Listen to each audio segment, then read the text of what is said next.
Pack playthrough series, the Battle for Normandy. We're playing Bloody Omaha. This is the June 7th turn, so we're now on the next day of this scenario. And we'll start with the night interphase. In this phase, we do a bunch of things like weather, replacements, reinforcements, and then we enter the night turn. So weather, I'm playing with one of the optional / advanced rules, which sets the first 4 days of the Battle for Normandy's weather, and so June 7th is overcast, so same as June 6th. Then we'll do reinforcements. So there are no German reinforcements, but there are a whole bunch of American reinforcements here. So what we got going on here is the remainder of the 1st and 29th Divisions artillery are coming in a batch. A bunch of, let's see, it looks like armor, and then 2nd Armored Division is coming in with some scouts and artillery, more 2nd Armored Artillery, some core assets that are all artillery. The 2nd Infantry Division coming in, here's an engineer and 3 artillery battalions and another artillery battalion, so lots and lots of artillery. We're not going to see this stuff come in for a while though. So let me go ahead and get that stacked up into the landing queue. Okay, well that's a long landing queue. Remember, units are stacking for 4 per hex. Okay, now we do the replacements phase. That's where we spend the remnant units, which there was 1 allied armored remnant and 2 allied infantry. No Germans. If these aren't spent, they're going to be lost. So I might as well do it. So I'll just put these at 0. So 1 armored, 2 infantry. There's a few rules here, but I could build some of the destroyed battalions back, but they have to be built adjacent to, or with, I suppose, the headquarters, like their parent headquarters, outside of a zone of control, and that situation just doesn't present itself at the moment because of these strong points. So instead, I'm going to use the replacements to, or the remnant replacements, I should say, to build these guys back up. So I had 2 infantry, right? So I'm going to flip these 2 blue guys, since blue took a lot of losses. So that'll cover the 2 infantry. And then the armor, there's a armor unit here. This is a core unit. It's not colored with the division color. So it needs to be in supply, be able to trace back to a beachhead, which it can. The beachhead is this path. So that covered that.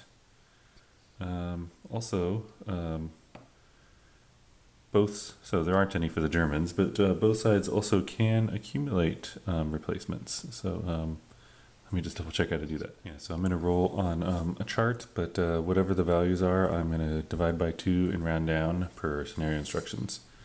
So the chart is here. Those are the Allied and German daily replacements. So let's roll for the Allied. I got a 4. We're looking at it here because we're in US. So 1 armored divided by 2 rounded down is 0. 1 infantry. So I got 1 more infantry for the Allies, and then we'll go ahead and do the Germans. Roll a 4 as well. We're in June here. 1 divided by 2 rounded down, 0. Okay, so I can get 1 more Allied infantry replacement, and I think the good choice here is to bump up one of the big red ones, infantry battalions. We'll do the one that is off the beach, this guy. If you're merely replacing losses in an existing battalion, it's okay to be in an enemy zone of control. Okay, that was the night interphase, which I suppose means it's the the period at night between June 6th and June 7th. And so now we're doing the Allied night turn, where they get to do stuff kind of like what they do during the day. So first thing they do is there's their engineering phase, where engineers can do things like blow bridges, or attempt to do that anyway, repair them, dig entrenchments. They don't have any engineers though. So then they can flip all their artillery to the unfired, unmoved side. So there's one down in here. I think these are some kind of mortar. Pretty powerful, 6 attacks, so that's good.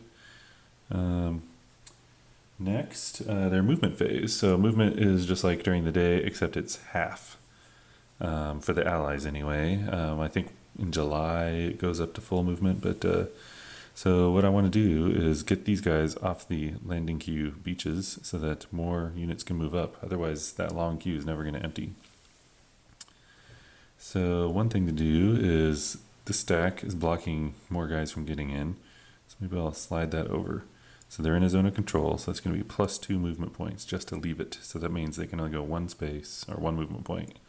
So they're just going to slide this way. This guy, of course, can't fire again, unfortunately.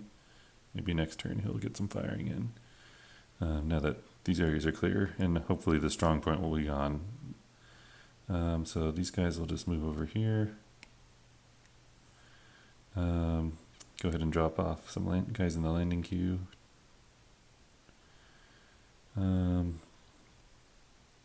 these guys I want to drop here, so we need to move these guys out. Unfortunately, there's not much room. What do we have here? That's 5 units there, or 5 stacking points. This has 1 stacking point. So we'll move this one over here.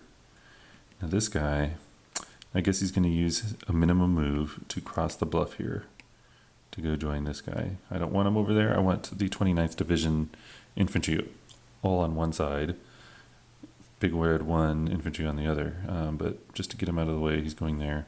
That allows these 2 units to move up. Okay, and then of course the whole queue is going to move up. That's going to be a mess, so I'll just do that later. Any other guys want to move? Now these guys here could try to extricate themselves. They can really only go this way at night, because it's 2 movement points to leave the zone of control. They can't go here because that's 2 more. Guess they can always do a minimum move and come over here. But I think I want them to destroy this strong point. Okay, what do we have over here? These guys could move. Was that true? They're in a zone of control. They can't move to another zone of control. Nope. So that's pretty much the Allied night moves. Now for night combat. I got the landing queue nice and tidy. So I believe the only negative to night combat is a -1 die roll modifier. So I mean, we don't want to do too much of it, but it'd be good to try to clear some areas up, particularly this strong point. I mean, once that's out of there, these guys can all move this way, making room for the guys coming up. So we're going to do a night attack here. That is 10 points attacking here. These guys coming up the bluff, I suppose, would give us another 4. These guys another 10, so that'd be 24 -1 because of up the bluff. I could just make it 20, ignore the bluff. Guys, what is this? That's 1. So yeah, we'll just skip these guys. So it's going to be 20-1, which on the combat results table results in a 7-1 odds because it doesn't go up to 20-1 level. It's going to be at -1. Are they going to use artillery support? They don't have any. Are the Germans going to use artillery support? They should, because their artillery is going to flip when it's their turn. So what do we have here? You know, I need to see how much artillery they can put into this defense. I'll go check real quick. So the Germans, or anyone, can commit 1 artillery unit per battalion in the battle. Now, this is a strong point. And it does talk about, the rules do talk about companies, you know, you need up to one artillery per 2 companies. So I'm just going to treat this as a company calling in defensive artillery support. It's not really clear to me what the actual rule is, but we'll go ahead and do that because, for example, this guy off to the side here, he's got 4 strength. He's within range. 1, 2, 3, 4, 5, 6, 7. That would be 4 plus 1 is 5. That would take the odds from 7 to 1 down to 5 to 1 because it would be 20 to 5. Is that right? No, 4 to 1. So defensive artillery can be pretty powerful. So we'll go ahead and do that.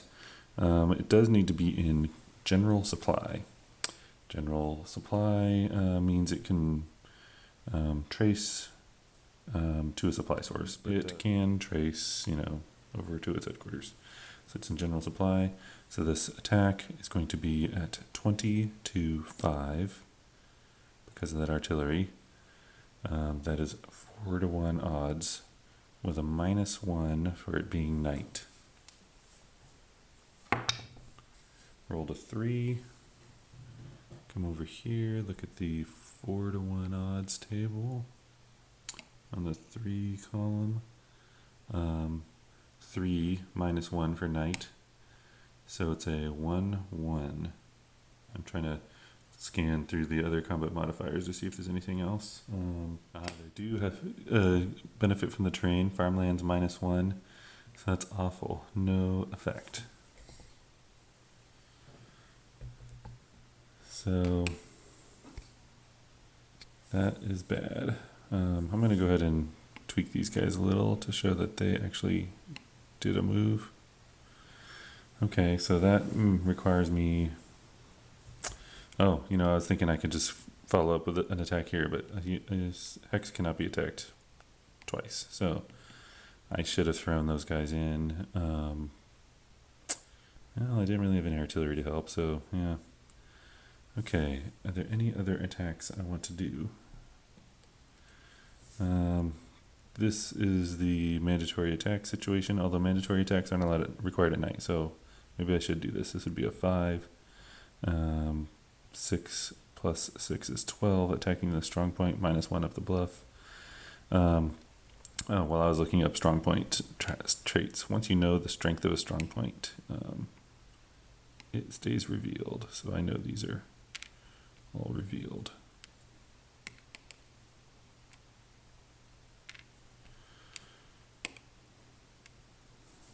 Yeah, so, I mean, this is going to be a tough nut to crack without artillery, so that is unfortunate.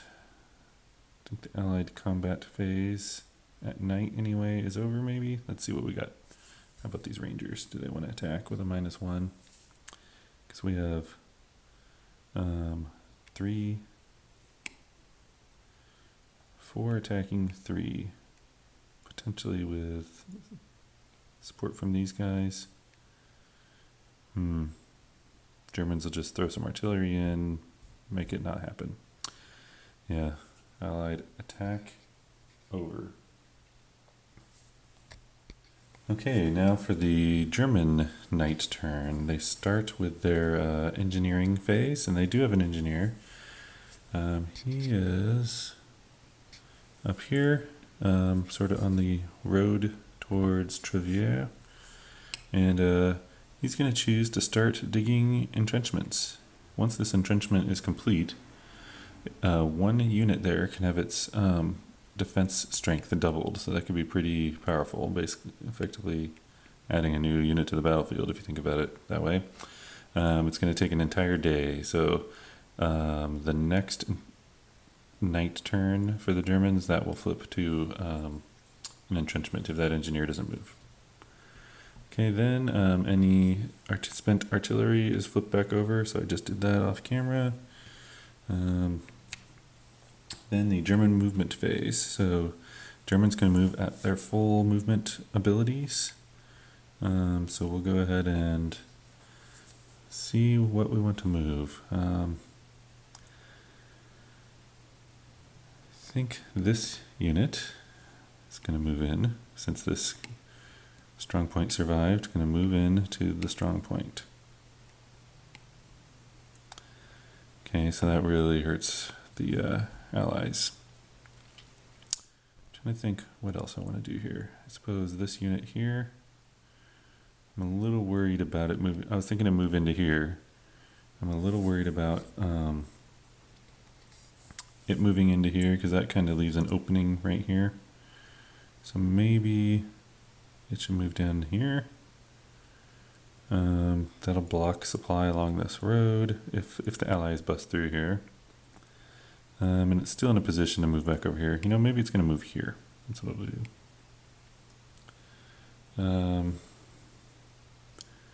What else do we have? I think this headquarters. It's probably in a good position. 1, 2, 3, 4, 5, 6. 1, 2, or 1.5, 2, 3, 4, 5, 6. So it's far from these artillery units over here for them to be in combat supply, but they'll probably just stay in general supply, meaning able to do defensive fire. I don't know. I think we're pretty good. They're building up their lines.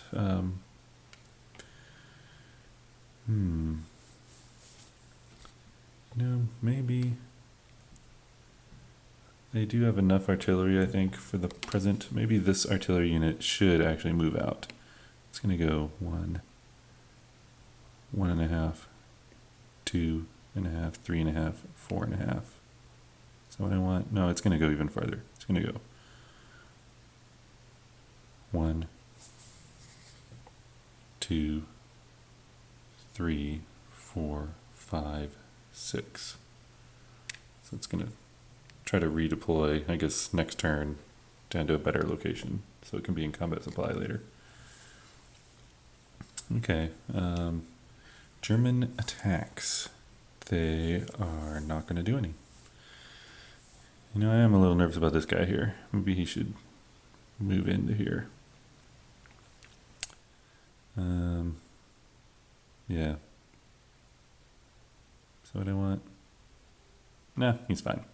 All right. German knight turn is done.